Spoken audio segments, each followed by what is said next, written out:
jour, des citoyens de l'État du Colorado se rendent dans des boutiques disséminées dans tout l'État et y misent de l'argent dans des jeux de loterie, comme dans l'un des 28 jeux à gratter disponibles, tels que Powerball, Mega Millions ou bien encore celui dénommé Lucky for Life, chanceux à vie.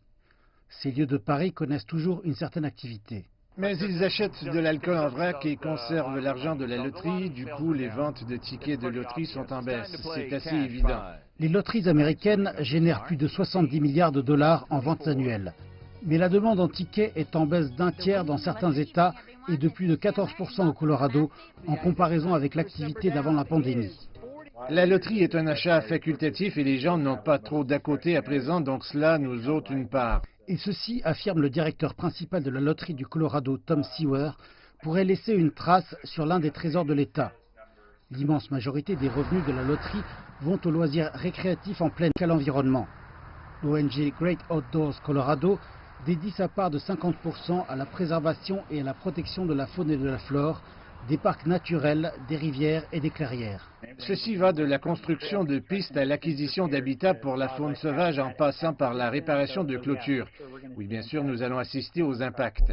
Le directeur exécutif de Great Outdoors Colorado, Chris Casillan, explique qu'une portion de son argent va au gouvernement local, dont la chute des revenus des taxes sur les ventes le met en face d'une sorte de dilemme. Vais-je conserver mes effectifs au sein du département de la police ou bien vais-je laisser ouvert un parc avec les chemins débroussaillés et d'autres sortes de décisions? Cela, je pense, générera un important désavantage pour les activités de plein air. Nous rechignerions à voir une baisse dans le montant alloué aux parcs acquis ou bien à la faune et à la flore protégée ou encore aux aires de jeu qui sont rénovées. La réalité est que de moins en moins de ces personnes âgées se rendent dans les boutiques pour y jouer à la loterie ces jours-ci. Et comme la plupart de ces jeux n'acceptent pas les cartes de crédit, ils ne constituent pas un choix naturel pour les jeunes, ceux-ci n'étant pas de grands utilisateurs d'argent liquide. Il sera très difficile aux bénéficiaires de la loterie du Colorado de compenser les 160 millions de dollars de revenus qu'ils en ont tirés l'année dernière. Ces 3100 points de vente pourraient également perdre des centaines de milliers de dollars en commission sur les jeux de loterie. Lorsque les gens pourront retrouver leur routine normale, cela constituera un grand soulagement. Si celle-ci incluait auparavant les tickets de loterie, ils feront aussi probablement leur retour.